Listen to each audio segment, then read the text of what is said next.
Watch out for the hole. What hole? Watch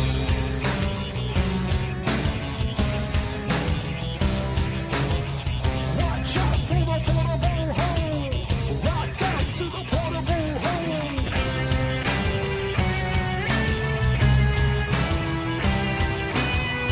Watch out for the portable hole. Rock out to the portable hole. Welcome to the Portable Hole Podcast. I'm Ryan George, and it is a Cinik Radio podcast reunion as I'm here with my good friends Cinik and Ig. How are you guys doing? Fantastic, Ryan. It's been a great time, and happy to have Ig back with us. And Yeah, Ig, how you doing? It's been a while. Yeah, I'm doing all right. Been having fun watching the Portable Hole, seeing you guys talk about things that I watch anyway. So it's kind of fun, watching you guys like all of a sudden, like since you guys are doing it on this side, some of the things get beat up a little harder than we used to beat them up. But we need the balance. But no, you're welcome to come on anytime. Like if you're around, it's awesome. Always good to have you. And yeah, we definitely might need for certain properties. Might need some. I need some backup here. And I've seen you like bend to their will. You're like, oh yeah. I think that new Star Wars thing is only like a 5 now. And I'm like, no. Come on, man. It's not that bad. We'll see how today goes because definitely have some opinions that I don't know that Cinik is going to share, but as the like resident Star Wars expert, I think it's great to have you on to talk about this because definitely like there's some interesting stuff in the show, and I'm curious to know what you think. You can see the forest past the woke trees that everyone else can't seem to. But I am a little guilty of being a little some knives out since I've been over here, haven't I? I don't have to be the nice the host leading the discussion. Exactly, yeah. I'm just like, fuck this property. I hate it. All of them. I hate everything. Yeah, it's so true. Yeah, I guess that's the case, right? Like when you have to sit and spend the extra time like writing the questions as you did so much of, you at some point you start to find something interesting. You have to, otherwise like you're gonna be miserable. But yeah, when you can just say, yeah, this sucked, and I'm gonna tell you why it sucked, it's like quite a little bit easier. But so we got a lot to talk about today. So I want to do a couple trailers, both relating to Batman actually, and then we'll get right to our reviews. So. The first of the two trailers is we're going to take a look at, let me see if I'm getting it right, the Caped Crusader. So that is the I don't know if it's a reboot or a follow-up to the original Batman the Animated Series, but let's take a look at that. Asking the question on everyone's mind these days, what do you think about the Batman? I'm frightened. This whole city's gone to hell in a handbasket. Well, he's breaking the law, eh? So they ought to catch that freak and lock him up. I won't say it's gonna be easy, but catching criminals is what we do. So this one dresses up like Dracula, so what? We're gonna take him down. What do we know about this Batman? He's been beating the tar out of muggers and dope peddlers out there the last few weeks. He's mostly been seen at night driving that hot rod of his 100 miles an hour. And now he's even attacking our brave police. Nice car. This man is not a hero, he's a criminal. And his time in Gotham is up. Mischief afoot, sir? 3 explosions in 2 weeks. Peculiar. There's something more going on here.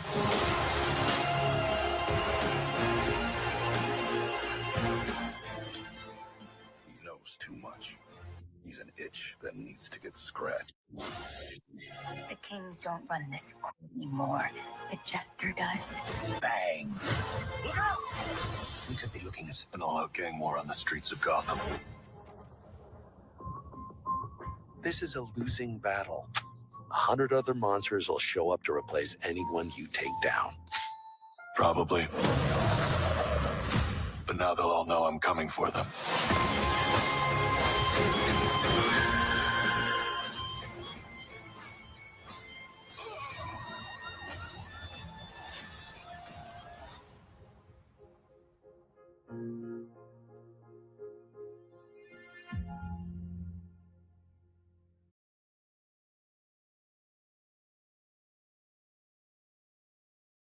All right, so you guys thoughts?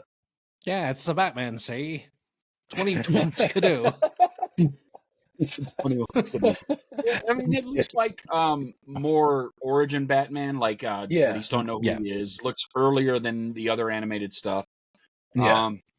I don't know if it's going to be pure origin where they show him putting on the stuff for the first time or doing all the other stuff, but it looks like they've got a good mix of the villains and everything in there. So I mean, it could be interesting. I mean, I don't know what their fascination with every Batman has to sound like Kevin Conroy's Batman. Like they could find a different voice, and that way Kevin Conroy's stuff would stand out on its own. Yeah. Would be my opinion on that. But they always want to make it sound the same, and I'm like, he doesn't have to sound like that. I mean, I go back to the SNL skit where they had Batman standing in the lineup, and he's like, "I'm Batman." I mean, it doesn't have to be that crazy, but it could sound a little different. Yeah. Well, it'll get a 10 from me, Ryan, if they're like, "Oh, it's Batman. Put an egg in your shoe and beat it." You know, that would absolutely get a 10.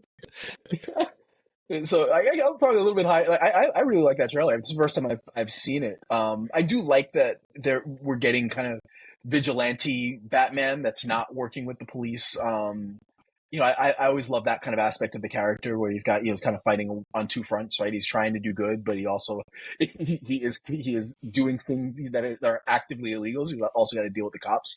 I think the trailer's good. Like it's more of a cinematic trailer almost. Like it feels like less of an animated almost trailer than it does like something you'd see on again on TV or film. But I thought it looked really good. And yeah, it seems like it does have a good mix of characters, and it's got the old 40s, 50s aesthetic, which is cool. I like it. Yeah, and also I think it seems like it's leaning into him being a detective, which is cool. Yeah, I definitely there for it. I mean, it looks like the X-Men's kind of rejuvenated the old animated properties, which I'm happy about because there were a lot of good ones. Like some of the old Spider-Man stuff is good as well. So hopefully that'll reappear at some point. In a better format, because they've done some things on Disney Plus with some animated Spider-Man things that are more meant for like 5-year-olds. So we need some things that are, more like teen adult type things, because I even as an adult, I can sit and watch things that are oriented a little bit older. The 5-year-old stuff, I'm like, even my grandchild who's 10 now is like, nope. Yeah, no, but it looks good, so I'm excited. I'm in for almost anything Batman, so I'll take it. I'll take an animated series, so it should be good. He just wants. I think Ryan just wants to see if they're getting his action right. Yeah, Ryan is the Caped Crusader. I'm surprised there aren't more news stories out there in New York about him roaming the streets at night. Have you ever seen Batman and Ryan together? I don't think so. Yeah. No, I've never seen them in the same place. I sparred for the first time a couple weeks ago, and my body can't take it. Like I don't know. I think I'm going to retire. I can't be a hero anymore. So what he's saying is he's getting the new tech suit and everything that gives exactly muscles and stuff. Yeah. I need the tech suit that's got like the mechanical gears to move for me, all electronics. Pretty much I need to become like Iron Man now. That is one of my favorite Seinfeld scenes is where Kramer's talking about how he stopped the bus mugging, and he's like, and you kept making the stops? And he's like, well, they kept ringing the bell. And he's like, you're Batman. And Kramer's like, you're right, I am Batman. All right, well, now we'll get to the next thing. So we've got another Batman-related property trailer coming out for Penguin, which looks good. Penguin was one of the standouts of the Batman, the Matt Reeves version of the movie, and so oddly they decided to come up with the Penguin show. It looks pretty interesting, but let's check out the trailer for that now.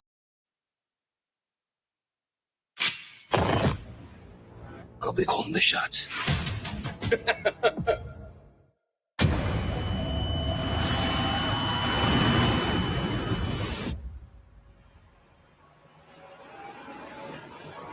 Look at this. What that madman did.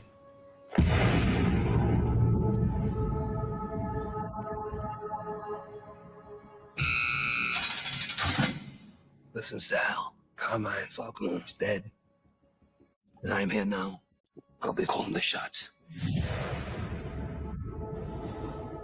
The Falcons are still licking their wounds.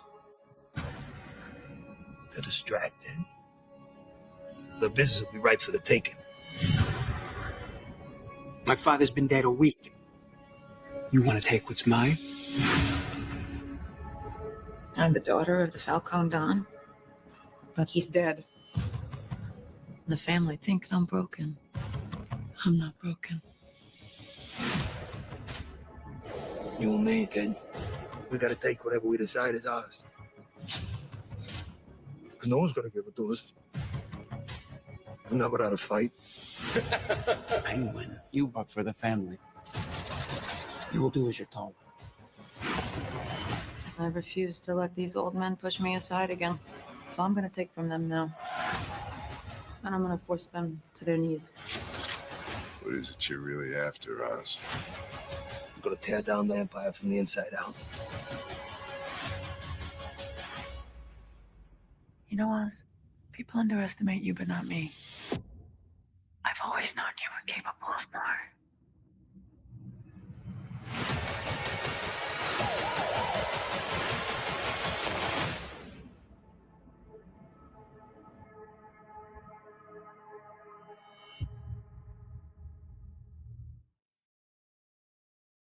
All right, so here you go. What are your thoughts? Are you excited about the Penguin? Well, I don't know, because I think it might just kind of be a crime family drama, which is okay, and they're trying to tie it in and pull people in that are Batman fans, right? Because that's what it is, right? He's a Batman villain, pure and simple. But I'm curious, how are they gonna tie some of the other stuff in? Are we gonna see other Batman villains? Are we gonna at least get a view of like a Batmobile driving down the street? Something? Is Batman gonna show up in an episode and stop something happening? Or are they even gonna just give news that he did it? They don't even have to put him on screen. They can just say, hey, we had guys down at the docks unloading the latest shipment and the Bat showed up. They can do all kinds of things with it, but if they're not going to spend any time tying in the larger world, then they're just trying to milk a cow that I don't know is going to last very long. It could be really well done, but people that want to see superhero properties want to see superheroes in the superhero properties, or at least references to them. So I'm a little concerned about it that way. I mean, it looks really well done. Looks like the production is there. It looks like they're doing all kinds of really interesting things, but it looks also just like we got a bunch of people that don't have any power, quote unquote. They're just mob guys, you know? So it's like it's the Sopranos set in Batman's universe instead of doing a Batman type thing. Yeah. Well, I feel like that was kind of like Gotham initially was, right? Like you had like that first season of Gotham was kind of like, gang wars set in Gotham City, but you really didn't have any superheroes, until until it went on and it got a little more fantastical. But Cinik, how about you? Are you excited about Penguin? Colin Farrell playing the Penguin, playing Al Capone from The Untouchables. I mean, it feels like it's a lot of world building for Gotham that we don't know is going to go any further past the second Batman movie, because I mean, this isn't a James Gunn thing, and James Gunn's coming in to change everything up. So will we keep two separate Batmans in two separate universes? I don't know.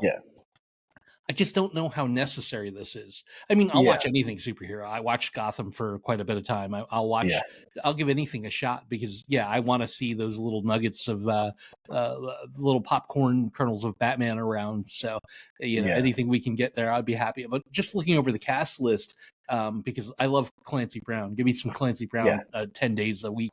But, you got Mark Strong and Theo Rossi and Michael Kelly. I mean, there are some decent character actors in that trailer. So it could, make for a dark and gritty crime property, sure. Yeah. And actually, I guess before we get to our reviews, speaking of DC and James Gunn, did you guys see the new set photos from the upcoming Superman movie? I did. Yeah, I did, yeah. Why is Black Noir arresting Superman? Well, it looks like this movie's gonna have a million characters. Now, what are your thoughts on the suit? Has he not grown into it yet? That's a little so. Right, like that's the interesting thing. I love that they're going kind of back to the old school, at least from the movies. I forget if in some of the comics, it looks a little George Reevy, but even he's got baggier than that. But I'm saying it looks baggy. It looks like he's not in it. Yeah, like I like that they went with like the yellow on the cape, the yellow suit S sign on the cape, and then they went with the red trunks. But like it doesn't look like it fits him. We've had all these. I mean, from Christopher Reeve on, like all of the Superman, costumes are very much form fitting. Like, and this one is not so much. And this guy looks like he put in the work, so it looks like he's in shape. So there's no it's not like what's his name, Robert Pattinson, who was struggling to bulk up for that role. Like he seems like he's big enough for it. So it's a little weird that that the suit looks so baggy and like like doesn't fit, because it got to be putting a lot of money into it. You guys will still see camel toe. Leave it alone. It'll be fine. I mean, Right. yeah, it does seem a little loose. I don't know. Anymore, it's hard to judge anything because we're not seeing any of the post effects or, what CGI they have planned. But, I mean, I'm excited for it. Anything superhero will bring me to the box office at least once. And look, it's James Gunn. I think it's an interesting. He's with everything else, he's a great writer. I'll be interested to see how he manages the comedy in this, because obviously Superman. We don't want it to be as dour necessarily as like Man of Steel, that version of Superman. But I also don't want like Guardians of the Galaxy level humor in it as well. So it'll be interesting to see that level. It just can't be Superman doing it. Yeah, fair enough. So like Lex could do it, Lois could do it, any number of other people could do it. Yeah. It just can't be Superman doing it. Now he can be the butt of the joke, but he can't be making the joke. It'd be interesting to see if James Gunn can get away from that and sometimes do serious without the comic relief. Yeah, because I mean, you look like Peacemaker; it's amazing, but it's like a joke a minute. And so, so like, can he tone it down enough? Obviously, we want humor in it. And there are plenty of serious, superhero movies that work with humor, but to make it work where there's the humor, but also like it's got the right tone for like Superman. So it'll be interesting. I trust him. He rarely has let me down with what he's done. So hopefully, he doesn't. And I do hope that he keeps the Matt Reeves version of Batman, and that can be its own thing. And thankfully, it seems like with the release of the Joker and some of the other properties, that they're not going to be beholden to like everything's got to be part of one shared universe. Which is good, because that's what we want to get these other stories out there and not have everything be held to like, well, it's got to be part of this shared universe. So yeah, I'm excited. It should be good. All right, so let's start with Star Wars. So Ig, you're the resident Star Wars expert here. We've talked Cinik and I ad nauseum about the first few episodes. So give me your thoughts on episodes 1 to 4. What were you thinking leading into episode 5 of the Acolyte? Well, I was kind of looking at, everybody's question is like, all right, who's the dude in the mask? Where did he come from? What's his story? And I think, we got some answers, but not all of the answers in episode 5. But that was the big question, right? Because obviously somebody came and killed the big Wookiee, who happens to be a Jedi, which, that makes things a little difficult. I mean, I know Cinik didn't like the top knot, but listen, he doesn't like anybody's haircut anyway.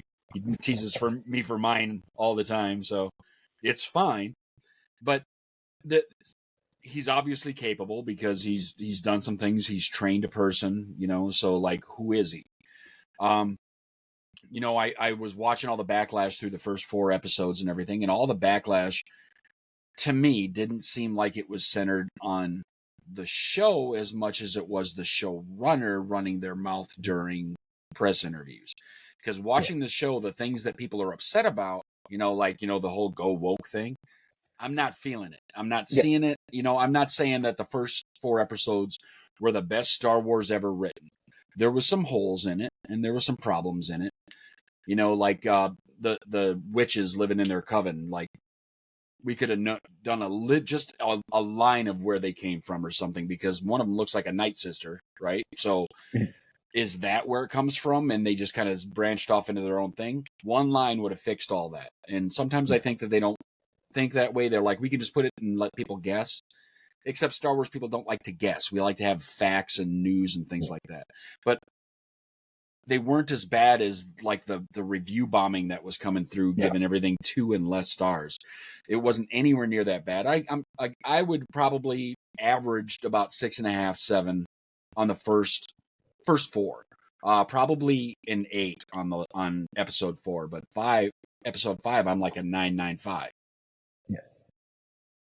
Yeah, no, I tend to agree with you on that. I was probably a little bit harder on the writing. I think the writing was weak through the first few episodes, but I totally agree. I think the issues, the big outroar or outcry, it was more about what the showrunner kind of said, and then people projecting that onto the show than what was actually on the show. Because the show itself, it's like, okay, okay, it's like they're diverse characters and there's a coven, and that, like, those are the woke parts of it, right? Like, that's not a significant part of the show at that point. But if you're already annoyed with what the showrunner is saying, then it's easy to kind of identify those things, and then it's enhanced. Yeah, I saw a great line where it was like Gen Xer gives up on mass murder because why? It's too hard. That kind of made me laugh a little bit. Yeah. I mean, if you take everything that we've argued about ad nauseum out of this, it's still the weakest Star Wars property up until this last episode. Like, it's not.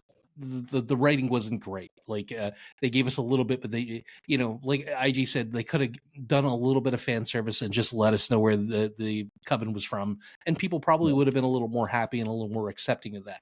I'll still never forgive them for the song, the sing along, but yeah, I would have been happier, like, tied into the Night Sisters or the Singing Mountain Clan, or any of the people that we know, groups that we know within the Star Wars universe, and we probably would have been a little more okay than we were with everything that happened.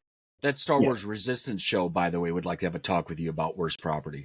So yeah, I don't think I've seen that. Right. Yeah. There's probably a reason behind that, because I tried watching it. If it was good, I'd have been like, dude, have you watched this? Yeah. Because I've watched Bad Batch, love it. Watched Clone Wars, love it. Resistance, oh my God, it's terrible.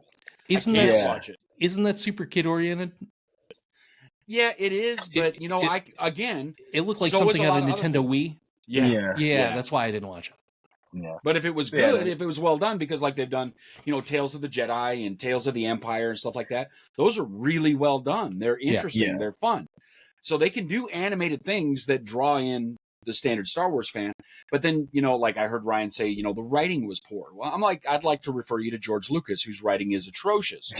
So I see Lucas's writing isn't atrocious. His dialogue is atrocious. Oh my God. His dialogue, but I mean, well, you go from having Star Wars to having some kind of political battle about a trade route. I mean, So what I would actually say about this is, when I say the writing, I actually, maybe I need to be more specific. I think a lot of it is the dialogue, because I actually think some of the story itself is okay. It's not a terrible story. I think they lay the groundwork for something interesting. It's just a lot of the execution's not good, and then the dialogue kind of enhances it. It makes it a lot worse. Like there's a seed of something interesting there, right? Like, you were pitching me if you pitch me on the show based on what it is, it actually sounds pretty interesting. It's just that kind of the execution's been hit and miss, throughout. But I think quite possibly they were able to right the ship a little bit on this episode. So there's not a lot. There's not a lot of story that goes on in this episode, right? The episode 4 ends with them meeting the Sith, where we're still kind of wondering who he or she is, and clearly they're powerful, as they're able to kind of easily force push the entire group away. And then episode 5 starts right away. It is a batshit insane fight scene. So Cinik, what were your thoughts on just kind of the intensity and how it seemed to go the entire episode? First, fuck killing the Wookiee Jedi off screen, because that annoyed the shit out of me, because I was super excited about that. If that was the one thing that they did on here, I would have been, to see a Wookiee wield a lightsaber, I thought would have been really awesome, like in a combat situation. I really thought that was some of the best fight choreography we've seen in a long time. I enjoyed it, especially when he was stalling out their lightsabers with whatever his helmet was. That was fucking awesome. Like, I was all about it. I mean, of course they let me down in the reveal, but everything about what took place in the frequency in which he was dispatching Jedis was fucking fantastic. Yeah, well, so what were your thoughts on the fight and the choreography, and how does it stack up to other properties in Star Wars history? Well, first of all, it's the first multiple Jedi fight that didn't end like extremely quickly. When it's more than like 2-on-1, and it is on one, but he's taken on like 8 people at the same time. Now, obviously, some of them are Padawans, you know, they're learners, they're young, but he is really just kind of a badass. And I liked the motion, I liked the movement, I liked how things were happening. I mean, that move where he like lanced the one lightsaber, went through him, and then he force pulled the next one onto it. We had never seen that before. That was cool. That was really something to see. And when they start to innovate things that we can see them do with lightsabers, because quite honestly, a lightsaber is pretty impractical in a world where they have the things they have with blasters and everything else, but they make it seem practical with somebody who's trained well enough to use it. But you have to get close to people, except for those that can throw it really well, which apparently it looked like he could do pretty sizably there too. I was really impressed. And as far as a single lightsaber battle that isn't in one of the original trilogy, because just the way those first started, the first ones we saw, because of coming out of, we'd never seen anything like that before, that was more awe-inspiring. So like the prequels had some really good ones, the sequels had some really good ones, but the awe wasn't there because there was nothing new really in how those lightsaber battles went, other than maybe some flipping and things like that. This one had new things in it that gave me a renewed sense of awe watching it. So I was really impressed. I would say maybe there was some awe with the Phantom Menace battle, only because it was really good story. Like, you know, ironically that we you know, everyone kind of, we all, including me, like, you know, shit on the Phantom Menace. That battle, that fight in itself was such great storytelling that, I don't know, they brought the same kind of awe that this had, but it was like brilliantly done because in totality, right? Like it was telling a whole story that was really well done. But it did the standard thing where, like, all right, I struck one down, and then you got to stop and just like, ha-ha! Exactly, you know. And this one just kept moving. Like, hey, I got this one, I'm on to the next one, and it got more, I guess, John Wickish. It'd be a good way to talk about it. The great analogy I've heard was Fury Road. I was reading an article that referenced Fury Road as this being like the Star Wars equivalent, and I really felt that because it had that tension and that chaos and that forward momentum, right? Like it started and it did not let up the entire time. Like it was constant. Like the whole episode was like, oh wait, is this just going to be a full on, like, we're just fighting the whole time? And it was exciting. And, I mean, it was as good as anything. I think you bring up a great point about the originals kind of being more awe inspiring just because we hadn't seen it. But it's kind of like, you know, like Pistol Pete compared to Kyrie Irving, maybe, right? Like if you saw Pistol Pete, you're probably like, oh my God, I've never seen anything like that, you know. But in a vacuum, it's like amazing. But then you have like this is one of the, you know, this is almost, you know, it's like the ultimate like a battle. It was so well done. And then you know, and then the other crazy thing is, like, you know, obviously we had these, you know, when they went on their mission, there were these Jedi that, like, okay, these are clearly red shirts, right? And and sure enough, they die early. But then, like, everybody dies. I mean, like, you know, he murders everyone. I've never seen that, you know, where these characters that, you know, again, I think a part of the writing in the issue is that I don't think we really cared all that much for the characters, you know, the other characters outside of Saul, but we certainly didn't expect all of them to die.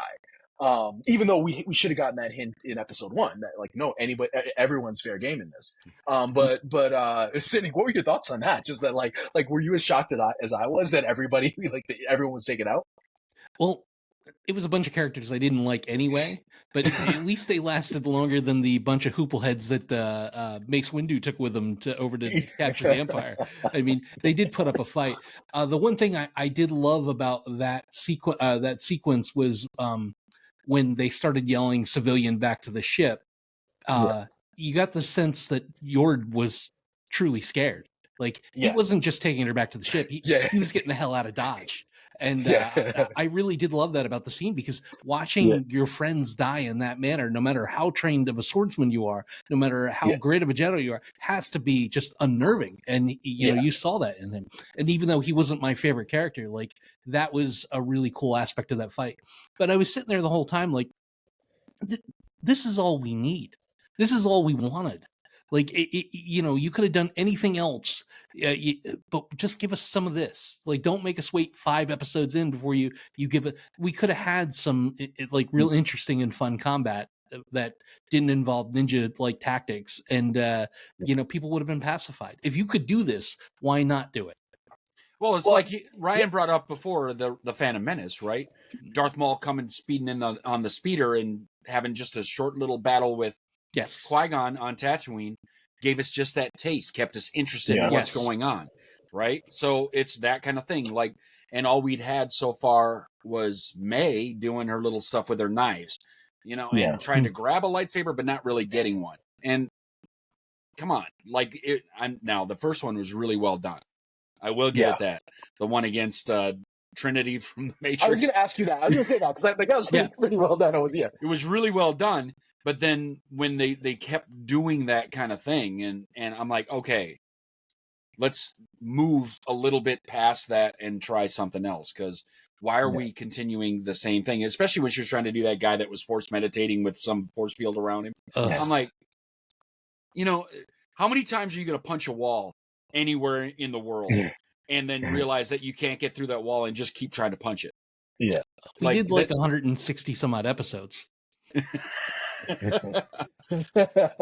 So I think that seeing what she did here in episode 5 shows that, like, hey, maybe there's something else going to happen, and there's some real interesting turns that could still happen.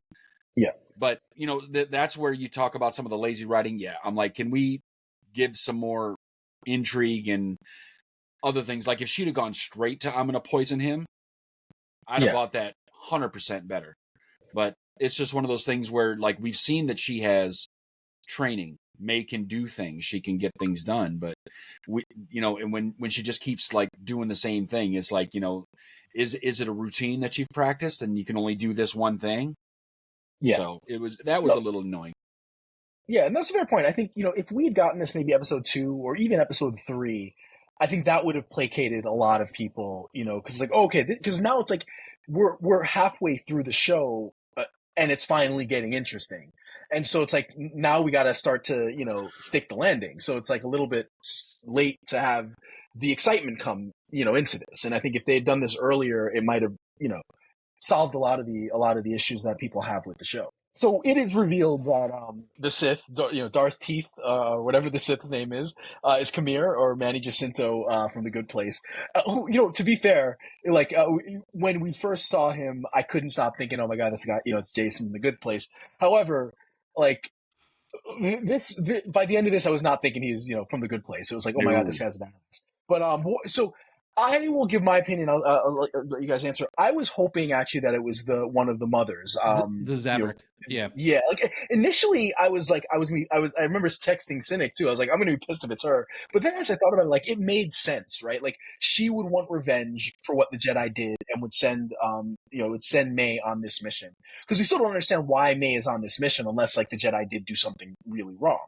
So instead, it's him, and I don't know what his connection is. So I was a little bit disappointed in that. However, his performance I thought was great. So, and I love the look. So, curious your guys' thoughts. So, Egg, what were your thoughts on the reveal? My big thought is it's very Emperor-like, right? It's Palpatine-like, because like Palpatine was skirting along doing his thing. Everybody thought, well, hey, he's just a senator. He's doing his thing and everything. And apparently behind the scenes, he's training people to use the Force, turning them into Sith, making them to do other things, which, that's where I draw my parallel. They say Star Wars rhymes, right? It's like poetry. So that's the poetry, right? It's going back to Palpatine. But I also think that, it's one of those things where I think it's, again, like Palpatine, where he's manipulating somebody who has a hole, right? And so May's hole is she got left behind when Osha got taken and saved by the Jedi. So he's like, those 4 Jedi chose to leave you and take your sister. So they not only left you there to die, but they took your sister away from you. You're the dyad. And so I think maybe that's where the thing can be like, and maybe something else will come out, but that's what I think currently is that he's just manipulating because he finds somebody who has a weakness that he can exploit.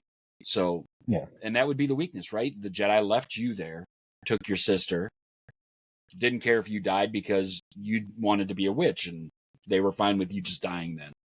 Yeah. So, Cinik, how about you? What were your thoughts on the reveal?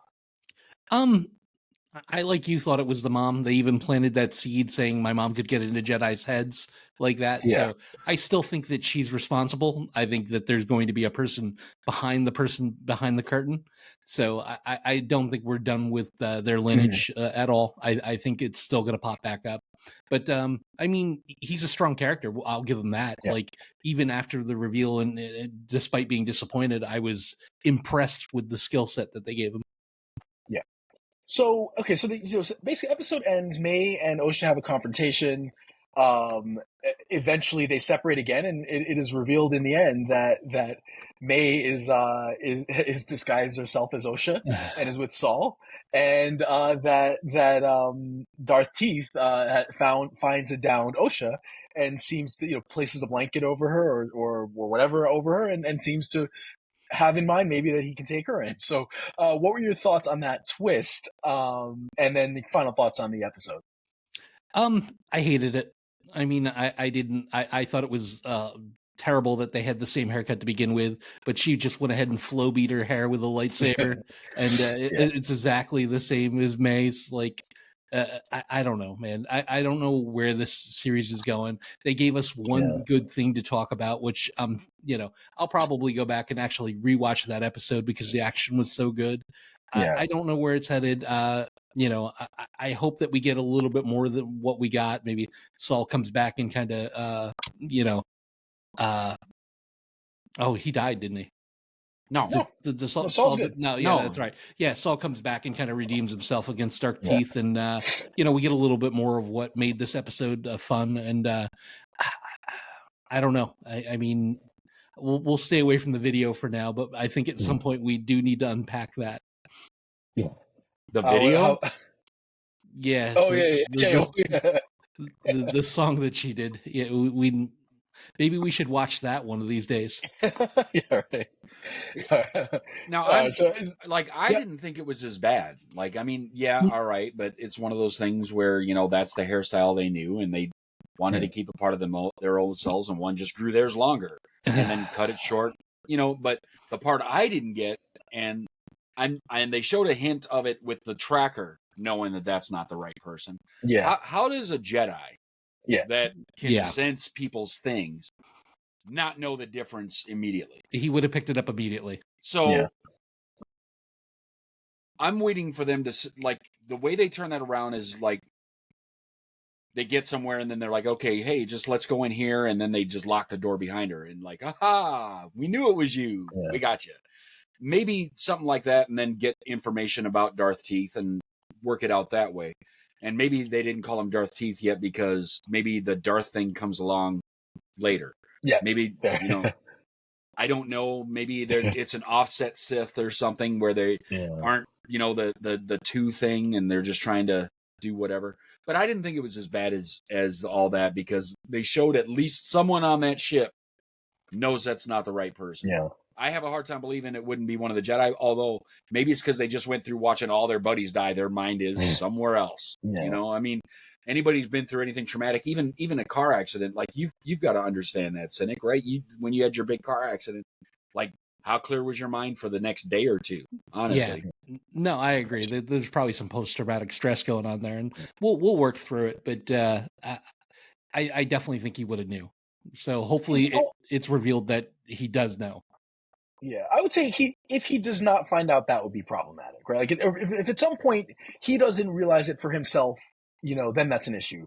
Because it's like if he takes her they get to Coruscant and he takes her to the Jedi Temple and lets her roam around by herself, that's like he should know at that point. So we can give him we can give it a little bit for like the initially just being a little bit stressed and chaotic and PTSD, but like he's also a Jedi Master, so if he can't figure that out pretty quickly, then there's a bigger problem. Where are we at with ratings? I'll definitely give this a 9.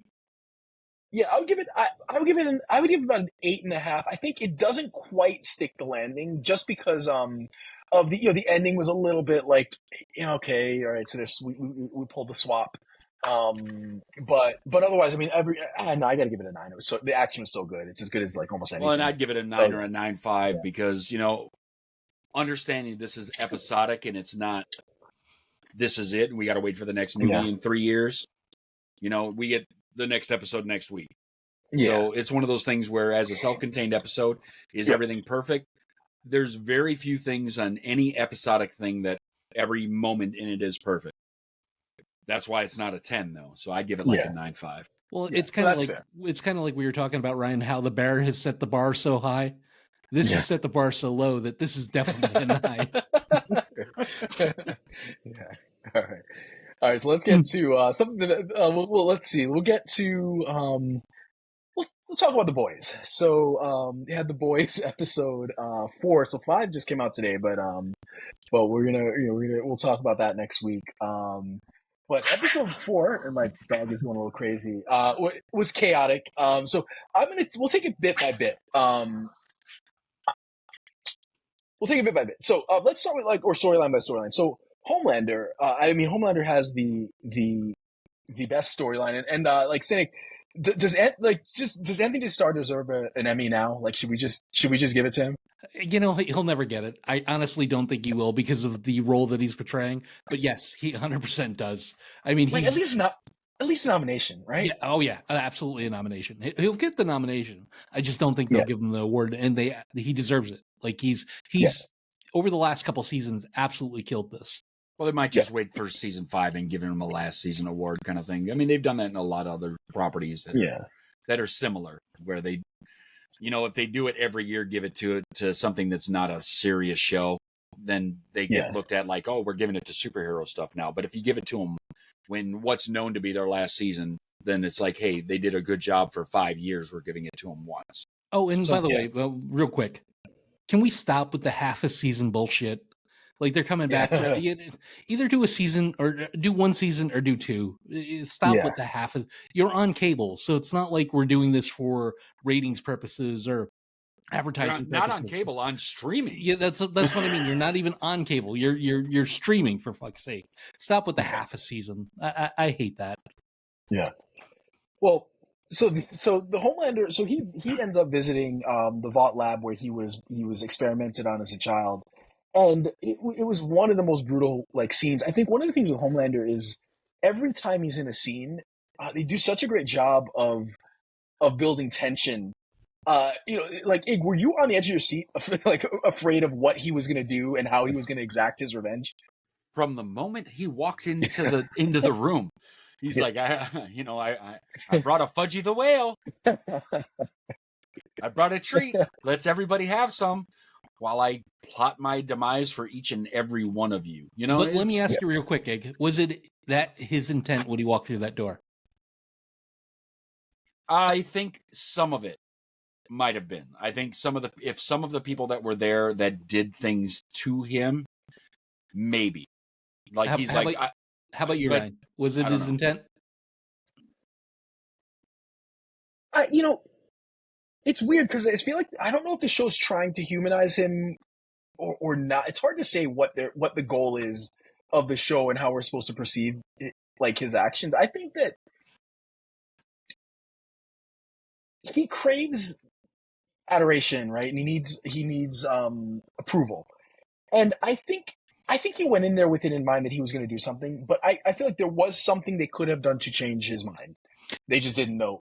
They didn't know what to say or what to do. What do you think? I thought it was an on-the-fly decision. I thought he went there with the best intentions, like, you got to go home. And I think as he saw the people and as he saw the place, I think it reminded him of everything that happened to him. And I think he made his mind up then and there. I honestly don't think he went there to kind of blow the place up.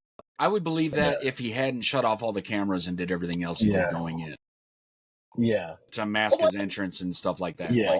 That's why I think he had some plan to do something when he was there, because he shut some stuff down on his way. He kind of came in low profile because he was probably afraid they weren't going to let him in. Yeah. You know what I mean? Like everybody involved knows that he's batshit crazy. Yeah. Yeah. No, I feel like he knew he wanted to do something, but I think that he was almost like hoping that they would say the right thing, the thing that would make him feel okay, and nobody could say that because there was nothing to say, and so he's psychotic. So I mean, like I said, again, the tension in that scene was incredible. And for a character that we've gotten a lot of that, I mean, it was up there with everything that we've seen from him. But he, of the 3 punishments, Ig, I'm going to ask you which is the worst. So one person got burned alive. The other person had to try to jerk off in front of a group. And because he failed, he got lasered through the dick. And then the third person got to witness all of her coworkers basically be torn apart and ripped to pieces. And she's locked in a room with just dead body parts all around her. Which was the worst punishment to you? Each one has its own merits to stand on, I guess. The burning alive one would be real painful, but it happened relatively fast. Mm-hmm. So that would suck, but it would suck for a short amount of time. The masturbating in front of everybody one has that level of shame added to it. Yeah. So, and spending all that time in front of all these people that, who wants to go to work and pull their stuff out? If you do, we need to get you to a doctor. Louis C.K. did it, and he's recovering from it now. Yeah, but he didn't do it in front of a room full of people. It was usually one at a time. So it's just one of those things where, like, the shame aspect added to that, especially when you're somebody that's kind of pseudo-normal, I think that adds a layer to it. Now, the stress of having to be around everybody that you've been working with for, even if it was only a month or two, but you've been coming to work with these people, and now, like, parts of their bodies are skewed around you while you just have to stay here and wait for maybe someone to come find you at some point in the future because you're locked in this place. I would think that one might be the worst. Like, quite honestly, the guy that got lasered through the dick, he might die from that. So, okay, yeah, your pain and shame lasted longer, so just based on ongoing trauma, I guess the lady being locked in with the stuff, that's probably the worst of it. Got it. How about you, Cinik? Which is the worst? Probably the oven. It just looked so painful. Like I mean, I can deal with the self-humiliation. It feels like I get lasered through the dick pretty much daily. So, I mean, I can deal with that. I think the burning thing, because just everything going on with your nerve endings and body, that's terrible. They got that oven to heat up real fast, though, didn't they? Oh, my God. Yeah. Call me a sociopath, but me being in the room with a bunch of my dead coworkers wouldn't be as terrible as most. Well, that's your coworkers, though. Yeah, that's true. I do work with some terrible people. Yeah. The one thing with the lasers through the dick, it was a great shot because, like, there's the hole and then you see Homelander standing from behind the hole. I mean, it's just like, who thinks of this stuff? It was so great. I mean, it's just ridiculous. But I mean, so do you feel like has Homelander gone full? Like, has he completely gone? I mean, he's always been off the deep end, but like, is there a lower low for Homelander? Or is he at the bottom? Is he just as vile and evil as it can be? We still have a couple more episodes left. I think he can get there. I don't think he's there yet, but I think he can get there for sure. Turning gray will do that to some people. Yeah. Now, with his son, like, do you think he wants his son? Like, I wonder about this. Like, does he want Ryan to be like him, like just a sociopath who can just? I mean, he even says like people are roaches. Or do you want him to try to does he want him to try to be good? Like, do you feel like there's any bit of him that actually no? There's no humanity in him. I want Ryan to be more like me when it comes to not liking The Last Jedi, but. No, he doesn't know what he wants. Homelander is a barrel with a hole in the bottom, and he'll never be full as far as good feelings or as far as he wants to be human, even though he doesn't respect them. But no, he doesn't want his son to be normal at all. Yeah. So now, the majority of the rest of the show is really focused on Firecracker has like a big event outside of Starlight or Annie January's kind of their office or whatever it is. It's hilarious. Like how true to life is it that Firecracker, honestly, how true to life is it that Firecracker gets caught for sleeping with a minor and then basically just announces that it's okay, I found Jesus and it's all right. Like, do you think that a similar thing would happen to somebody on that side now? Are we grabbing people by certain parts of their anatomy and that's okay too? I mean, you become president of the United States after doing something like that? I mean, how many people have had some of those things happen if they're in a certain side of the political spectrum and still get forgiven? I mean, isn't there a current person serving in Congress right now who has a ton of accusations about touching little boys in Florida? Exactly. Yeah. I mean, why hasn't anybody said, he needs to be out of here? This is not who we're supposed to be. Let's quietly exit him stage left. Matt Gaetz, have a nice day. But yeah, what happened with that? I thought he's his still goose was there. cooked. Yeah, I know. His giant head pops up every once in a while. He must have pictures of somebody naked. Yeah, exactly. I'm just saying. So how accurate is it? More accurate than I would like it to be. Yeah. If I cross the street in the wrong place, I'm afraid they're going to lock me up and throw away the key. But somehow, if you are so aligned with one side, you can just do some heinous shit and still be allowed to walk around free and do whatever and talk. I mean, he said it early, right? Trump said early, I could stand out on Fifth Avenue and shoot somebody and they would still vote for me and everything. And then Homelander did it last season, like exactly. Blasted somebody through the head in front of everybody and they cheered for him. So it's a real good allegory, and I know they're doing it on purpose to show that, like, look, you can be a horrible human being. Yeah. And as long as you say something like Jesus and church and the communists are trying to, and the standard talking points. You're forgetting the best thing. Or you're forgetting the biggest out. Oh, he was a pedophile. Yeah. You just call somebody a pedophile, and anything you've done to him is completely washed away. And even when someone on your side is found to be a pedophile, I found Jesus. Life is good. Yeah.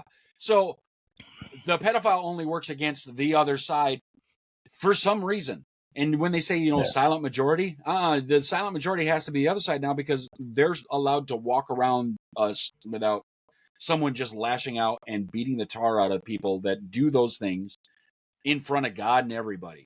Because that's the world we need to be in. But, the rest of us don't want to go to prison. The reason I haven't done some of those things, I don't want to go to prison. I like, sitting in my house and drinking my cherry Cokes and smoking my cigarettes.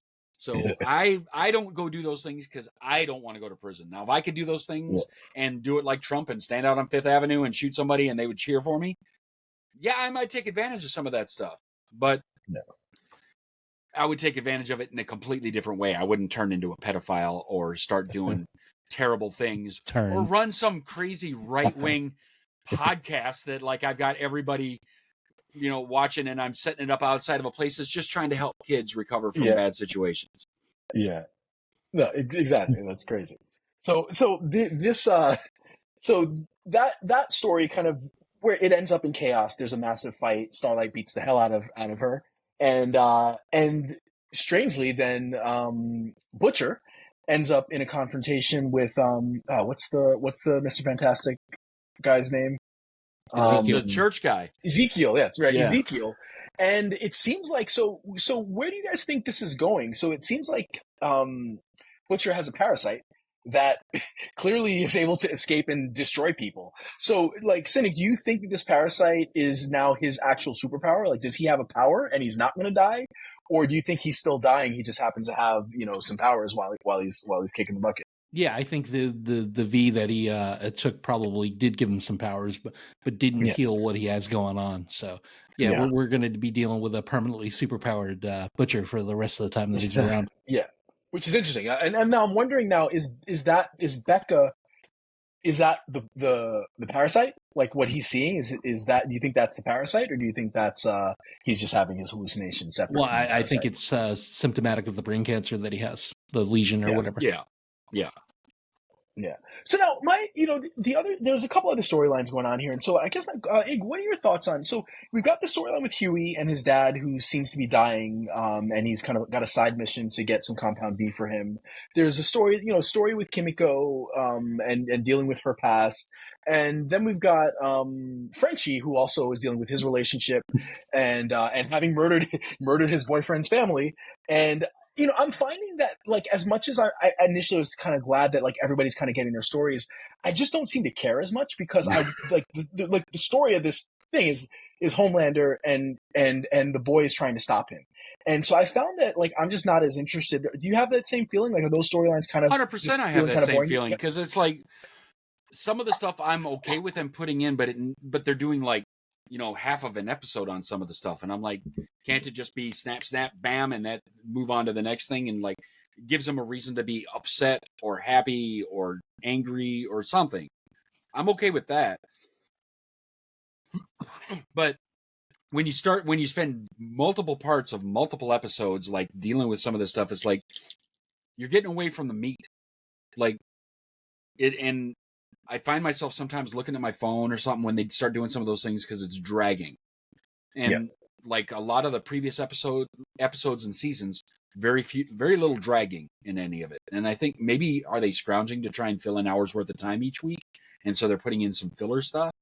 I don't know, but like, do they have to? No, because they're not, like, Frenchie's important to the story. Kumiko's important to the story, but she's been mute the whole time. Yeah. So how much do we need to have all the rest of it? Frenchie's been obviously been shown to like do some vile things. He built the bomb to stick up right in the very first season so that they could blow him up from the inside. He's a bad guy, but he's a bad guy fighting for the right team. So it's one of those things like, do we need to have him have more trauma?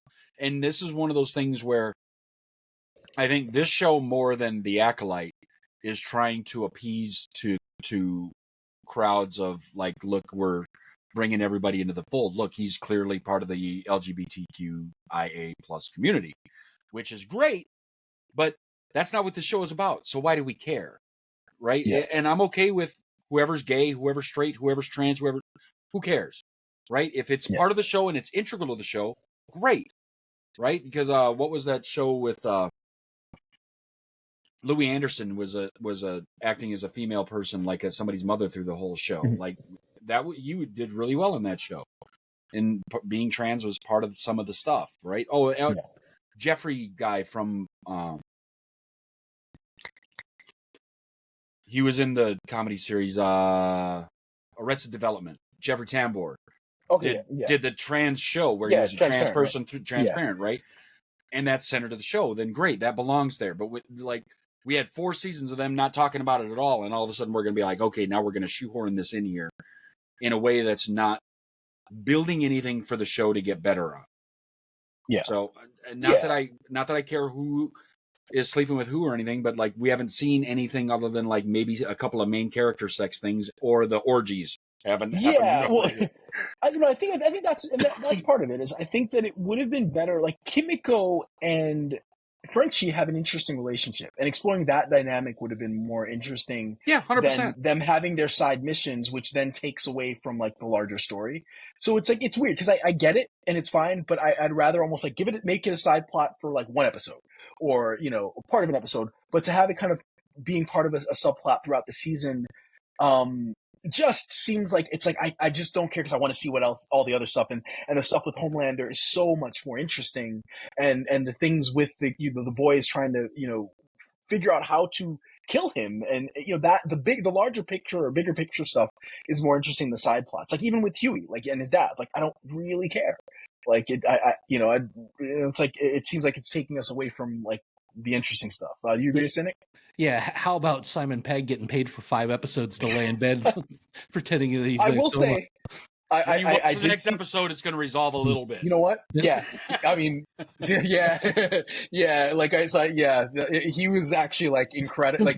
Like I didn't realize he had these acting chops, actually. So he gets his money's worth in this next episode. Definitely. Yeah, what I think they're doing is they used to do this on The Walking Dead too. When a show gets towards the end or when a character is about to get killed, they give them an episode that spotlights the fact that they can act. And I feel like that's what they're kind of doing here. It's a little bit filler, but it's a little bit getting ready for these actors to move on and try to get other jobs. And I think that they're giving them, subject matters and scenes and storylines with more meat on the bone so they can kind of act a little bit where we weren't able to really see that with them before, not in the forefront because they've always been kind of acting as a group. So I really think that's what that's where what they're kind of doing. I do have a bit of a bone to pick with the show and the fact that they've kind of turned into more recent or nowadays Howard Stern, where we used to get full-fledged nudity and it was great, but now it seems to have scaled only to male nudity. And we're just seeing dongs and guy buttholes for shock factor. Like, if we're gonna do that, let's just not do it at all. Like, I don't need to see 20 multiple man dongs on the screen at the same time, or him eating his own ass. Like, it gives me Richard and Sal vibes from Howard Stern, because that's what he did. He built his empire on women being naked and pushing the boundaries to now it's just completely just dude on dude action all the time. Yeah. Well, it ends. The episode ends with the president basically saying, "Yeah, we can't work with you anymore." And it seems like just everything's in chaos. Starlight's kind of ruined all that she's built. Huey's, and Huey's dad may or may not have been injected with Compound V. So, what are your thoughts so far? We're 4 episodes in. At this point, Cinik, your final thoughts on the episode, your rating. I mean, despite the only thing that is really pushing the story forward is Homelander's storyline.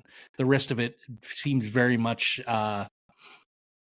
uninteresting to me. Like, it doesn't move the needle. It does. I don't get excited when we see more Kamiko. I definitely don't understand what they're doing with Frenchie, and it's not even the weird I'm in love with a guy turn that they did that came out of nowhere. It's just, it's not good writing in the sense that you've killed this guy's family. There's nothing you can ever say or do to make that better.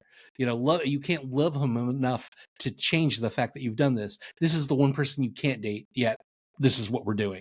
So, I mean, overall, I feel like it's time for the show to kind of come to a close.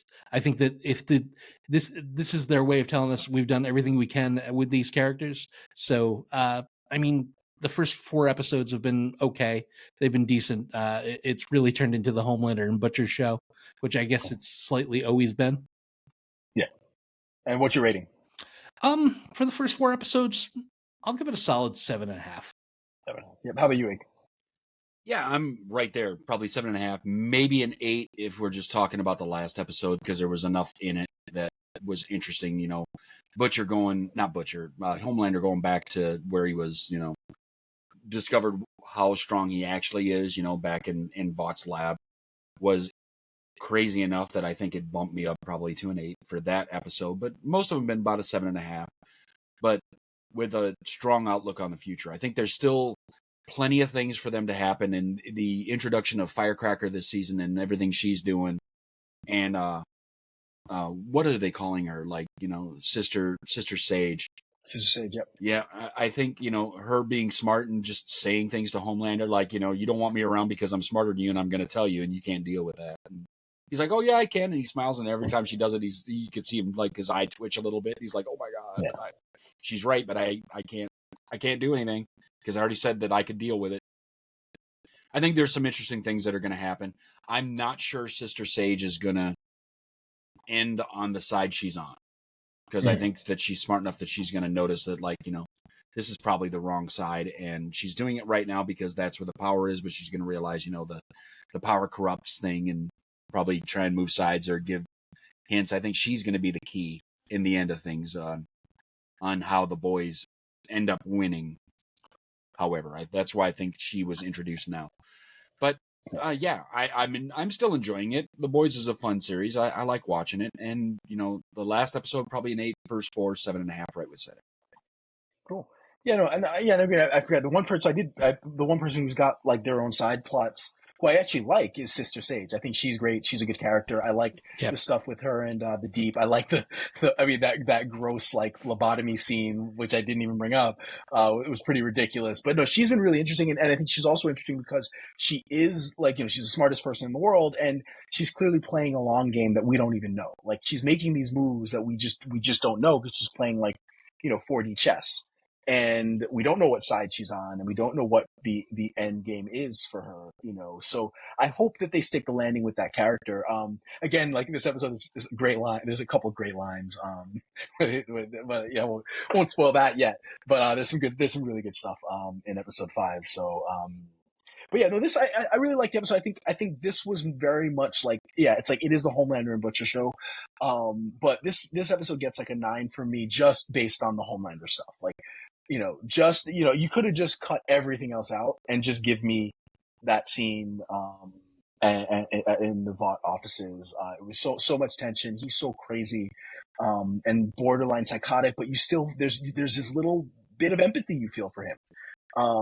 And crazily enough, so I think he's doing such a great job that I love that part of the episode. So on the strength of that, I would give it a 9. Maybe it's really more of like an 8.5 with all the other stuff, but solid episode. I feel like it is a show it's on its last legs, but it's bowing out, which is good. Like it's not bad. It hasn't gotten over the hill yet, but I feel like if we were like, yeah, this is going to be running indefinitely, that'd be a problem. The fact that we know, like, it's ending in season 5, they can start focusing on the ending, and that works for me. And I think it's the perfect timing for us to get that ending. I think Homelander's not gotten tired yet, but he's going to if we keep going this way. So I think that we can get the end of the story next season works. But yeah, great episode, and hoping that we start to see where this story is going to go on the next few episodes. All right, one second. I'm going to just pop out and in because for whatever reason it keeps cutting my mic off. You sounded clear. Yeah. Okay. No stutter whatsoever. No. Okay. Cool. All right. Good. Then I'll keep. The video stuttered a little bit, but like the audio was clear all the way through. Audio's fine. Okay. Good. Okay. Weird because it switched from my mic to my AirPods. But if it's coming in clear, then cool. Okay. I'll keep it that way. Let me just mark this.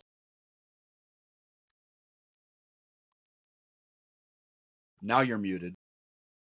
It even shows on the screen that you're muted. Yeah. There you go. Oh, yeah. My dog is scratching herself and growling for some reason. Okay.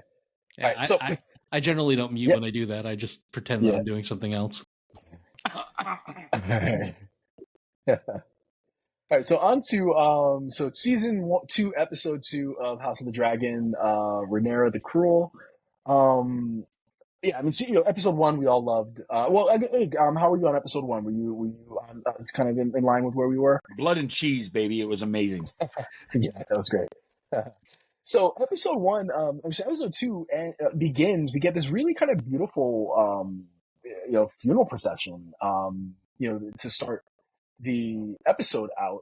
And then right away we kind of have Otto, kind of scheming to take advantage of his grandson's death. Cinik was a little cruel of Otto to right away be like, all right, how are we going to use this kid's death, against Rhaenyra?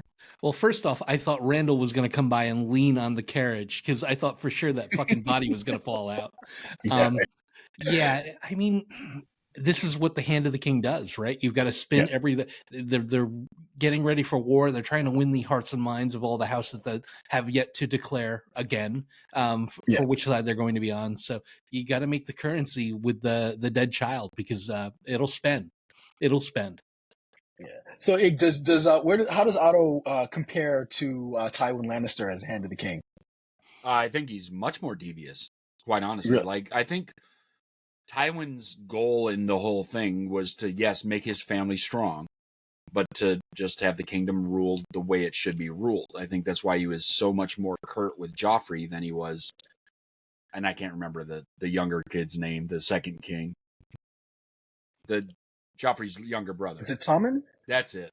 Yeah. He wasn't near as curt or as short or anything with Tommen as he was with Joffrey, because Joffrey needed someone to tell him, like, go to bed, take a nap, we'll take care of this, get out of here. And Tommen was a kinder person. So I think, he wasn't trying to keep from anything other than he was trying to make sure that the kingdom stayed a kingdom instead of destroying itself in other ways.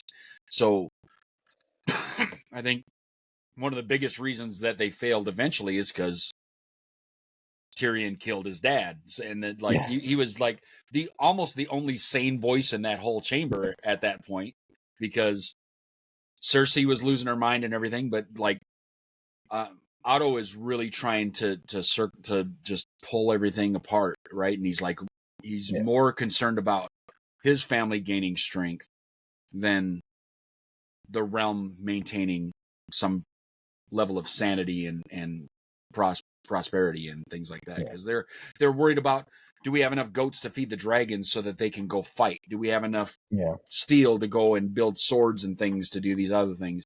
Versus, like, let's tamper down, let's try and ease things out because people are suffering. And I don't think that Tywin was as bad that way as Otto is. Well, Tywin always dealt from a position of power where Otto does not. Otto's, the kind of still trying to grasp at the realm where Tywin felt like he had everything on lock. Well, speaking of his grasp of power, so he freaks out at Aegon, and as he does several times throughout, and eventually Aegon just says, "Right, well, you're no longer hand of the king." And what do you think? Do you think he, like, was it just hubris that allowed him to treat him like that? Like, do you think he was prepared to lose that, or do you think that he never thought Aegon would have the kind of balls to do that? Well, I don't think he even knew that, like, Aegon knew that was an option until someone put it in his ear last episode, right? Somebody's like, that was your dad's king, your dad's hand of the king. Yeah. Do you need him to be yours? You get to pick. You're the king. So when you put an idea like that, now I think Larys was trying to get him to pick him to be hand of the king, and not so much, I guess. But it's one of those things where I think in his first part of ruling there, I don't think that Aegon knew that he could change anything, because he's like, well, it's my grandpa, I mean, he's been hand of the king. He knows how to be hand of the king. Why don't I just let him be hand of the king? And then after getting that bug put in his ear, he's like, yeah, well, you're no longer hand of the king. So, man, that's got to be rough, and the thing is because his daughter is still mother of the king, the queen mother, I think there's still opportunity for him to, like, marionette some things around, pull some strings, and get some things done. I think Otto didn't grasp the depths of Aegon's stupidity. Like, he didn't think he would get that stupid, that, like, oh, we're just going to give it to Christian Cole, who's the most reactionary person in the world next to Daemon. Yeah. So speaking of Christian Cole, so he obviously has his own issues, right? He was sleeping with, he's with Alicent when the prince is killed, and he seems to be taking his own kind of guilt out on everyone else. So what were your thoughts on that, on his scheme to have, and I don't know which one is Arik and which one is Eric, but one of the twins, sneak onto, like, is that even a smart plan to have a twin sneak where he doesn't know what he doesn't know what the King's Guard, if they're going to be dressed the same, if his facial hair is the same, if he looks, what he's changed about him, to just send him to try to kill the queen. Like, was that a realistic plot? Well, according to the Acolyte, nobody ever changes their hair or anything else. So twins, right? I mean, with the proper intelligence, it's a genius plan. With no intelligence, no pre-planning or forth, it's a terrible plan, and that but it almost worked, right? Yeah. It got real close to working. Real close. No, do you think it was just his own, like, was it just guilt or hubris, or did he think, wait, maybe this is my way to end it and, like, make a name for myself, that I hatched this plan? I think it's just the hubris more than anything else. Like, whatever happens, it's going to work, because I am he, and I can make anything happen, and why not? It's like, there's a twin that went that way and one that stayed this way. Send him over there, go kill her. Why not? Why wouldn't it work? I mean, I have yet to see the barber pole outside of one thing down in King's Landing. So maybe people don't shave or get haircuts or anything else. And maybe they didn't think to hire a royal tailor to outfit the King's Guard in Dragonstone. So Why not? He's going to be dressed the same. He's like, who can afford to buy new clothes, right? We're buying everything else to feed the dragons. There's just so many ways that could have went wrong. So many ways. Like, all they had to do was change one thing about the Kingsguard and Dragonstone. Yeah, it was some. exactly, right? Yeah, put Like a red pauldron on. Just straight red. Just exactly. Yeah. Anything. Yeah. So now now moving over to Dragonstone, we have this kind of council meeting where they're trying to figure out who did this, and it's pretty clear Damon. Pretty clear it was Damon, and then we get this like in a series, and I'm including Game of Thrones and with this where we have some of these acting clinics, at times. Was this among the best acted scenes in the series ever? Yeah, even including Game of Thrones, it was really well done. And that's the thing is, I mean, the one thing Game of Thrones has done, I mean, they had poor writing in season 8 of Game of Thrones, but the acting, even in the last season, was still really well done. And the actors that they put up for these roles, I mean, yeah, Matt Smith did the Queen and everything for a lot of years and everything, but, I don't remember him in a lot of other things. He's got a very particular look about him. I think the blonde wig sometimes looks a little weird on him. But I think the blonde wig looked weird on Emilia Clarke after having seen her in her natural hair. So while all that may be true, the man can act. He's definitely an amazing actor. So when they do those things and they're well written like that, man, all you can do is just sit and watch in awe of how well it's done. Well, that was the thing, right? There was a point in that where Rhaenyra kind of gives Damon a look like, can you believe this, hun? And then she realizes, because the guilt is written all over him. Yeah. And it's such a great scene. And then the argument brilliant. to follow. Yeah. The argument between them afterwards, like, he wasn't jealous of you. He couldn't trust you.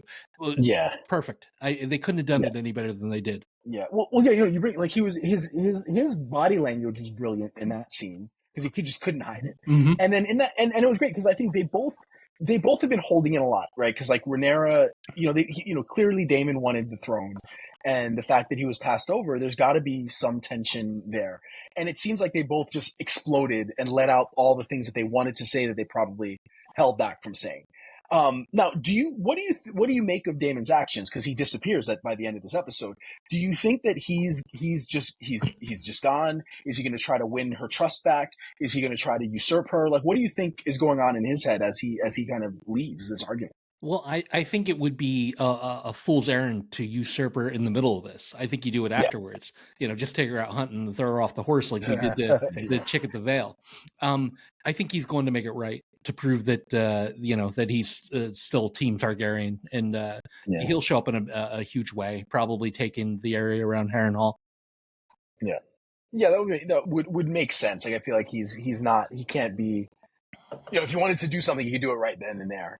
But he's got to try to. It's like you're at this point where it's like he's betrayed, the person he loves, and now he's got to try to find a way to win back.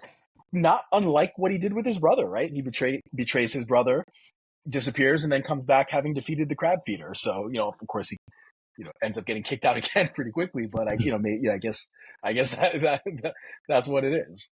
What are your thoughts? I think you're right there. I mean, he's not gonna go out and fly off on his dragon and go join the other side. I think he's got complete disdain for the other side. He he can't generate enough strength on his own to just usurp and like have a third leg out there trying to take the throne. You can't. Not when dragons and things like that are involved. And there's already two very distinct sects happening. So he's got to be going out to do something. And Harrenhal has been talked about a lot in the last couple episodes. So I'm pretty sure he's taking his dragon and heading there post haste to see if he can do something. And his dragon is very formidable. Like, it's not the biggest dragon, but I think it's the one that's had the most action in the more recent years. Yeah.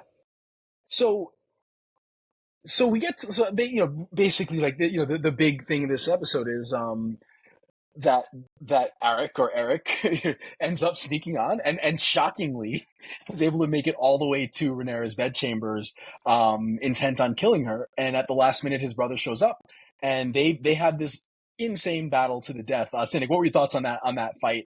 And did you ever, at any point, ever think that Rhaenyra was in peril? Oh yeah. Well, no, I didn't think she was in peril, but I thought the fight was amazing.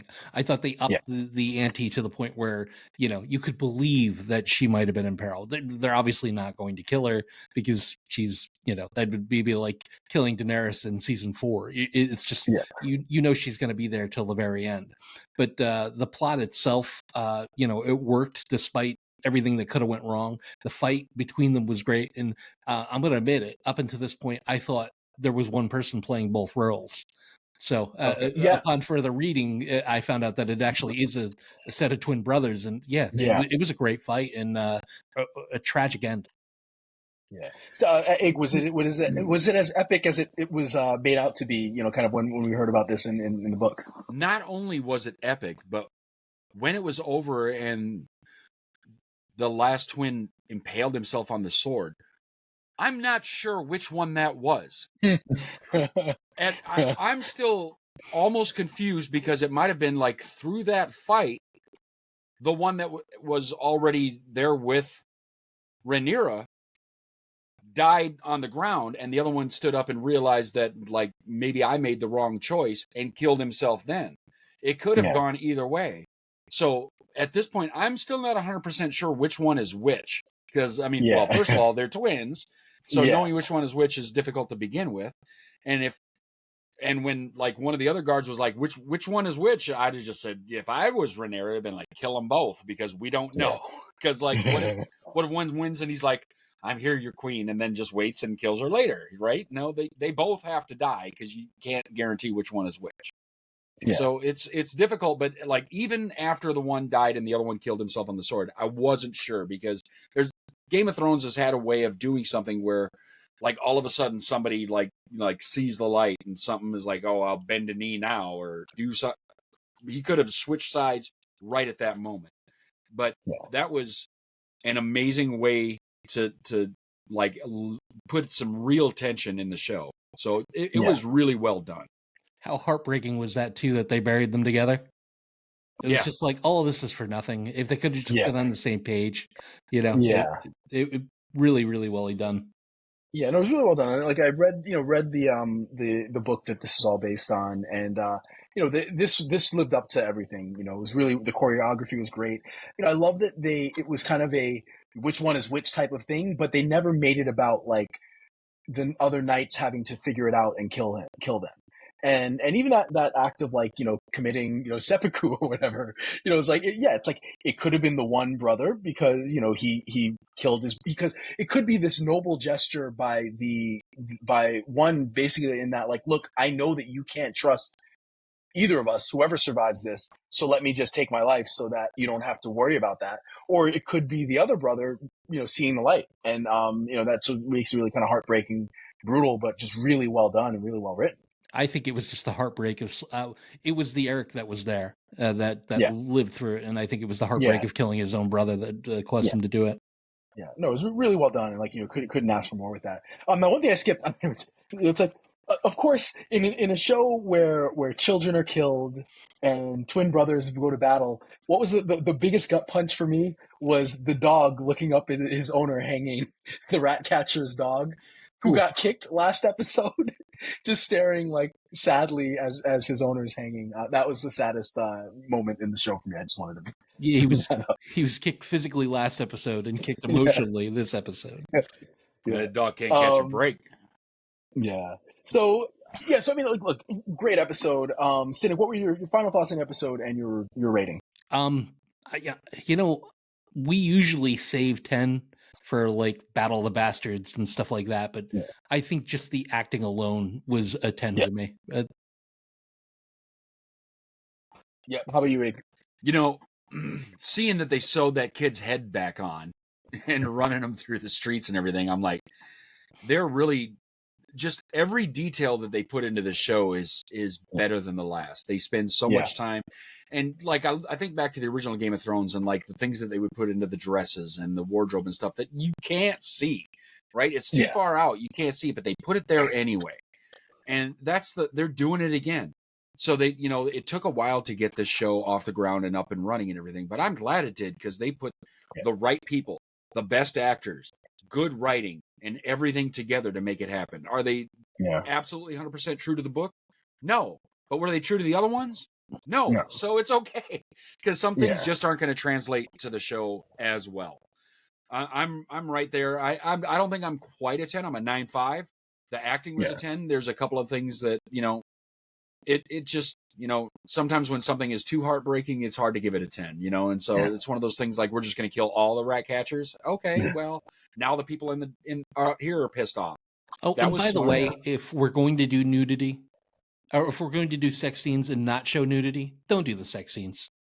There was no benefit to it. Nobody has sex with their clothes on. I mean, at least use a body double and show a butt. It's just unrealistic. I love that in movies too, when they have sex and the woman has their bra on. Nobody's having sex with their bra on. It doesn't happen. It's not based in reality. I believe in dragons more than that. Apparently, she said there's like some kind of animalistic or carnal sex scene that got like cut or something. Sure, but then I wonder like what was included in that. But yeah, no, fair point. But yeah, I'm right with you guys. I think it's tough because you do get those episodes like Battle of the Bastards or Hardhome or like which was the Blackwater, like those like Red Wedding, Red Wedding, right? Those like clear 10s. So I don't think it's quite there, so I can't quite give it a 10, but solid 9.5. I mean, yeah, between the funeral procession, like even the kid's head stitched to the body and like kind of moving in one direction. There's one point where like the part's moving and the head's moving one way, and the body, it's like that attention to detail is crazy.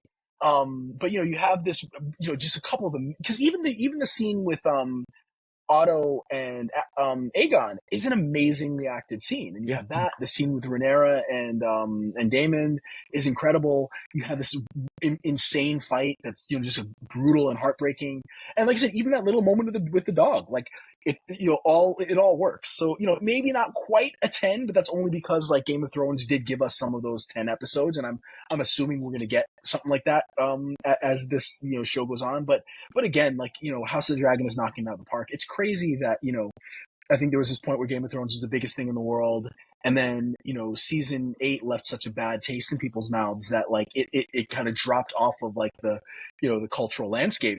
But this show has been so good between season 1 and what we got so far that like this has completely restored my kind of faith in this property and what they can do. And now I'm like, when I'm hearing, they're working on this new show, I'm excited about it because they're taking care and making sure this is like as good as it could possibly be. So yeah, easily 9.5 and like super excited. So wow. So we went a little long today. We definitely covered a lot. Ig, thanks for joining us. And I'll throw this one to you, Ig. Until next time. Don't get captured in the hole.